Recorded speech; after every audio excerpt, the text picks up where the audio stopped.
I would say that both of those aspects of my life at some level are inherited, in the sense that I grew up in a Christian home, and so I had exposure to Christianity and that context for my life from my beginning.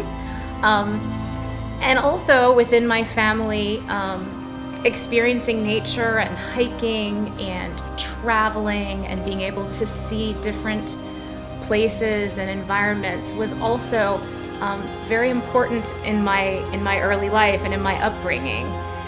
In both cases, I think in the case of faith, we may have an inherited faith in terms of a family heritage, but as we mature, as we grow, there is a point where that has to be adopted as one's own, as opposed to something that's inherited.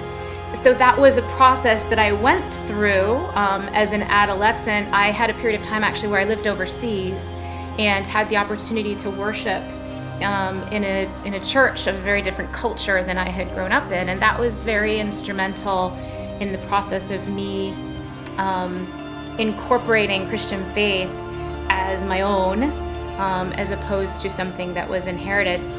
In terms of becoming an ecologist, it's something that I've always intended, and to be not just an ecologist, but a field ecologist, somebody who studies nature out in nature. And I had always wanted to pursue that as my career.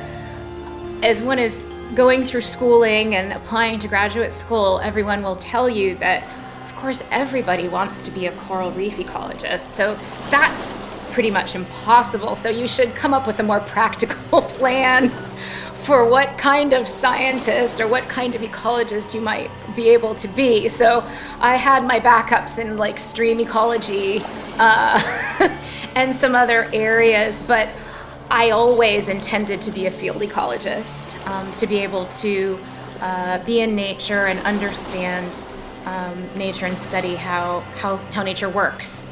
And so that had always been my intention.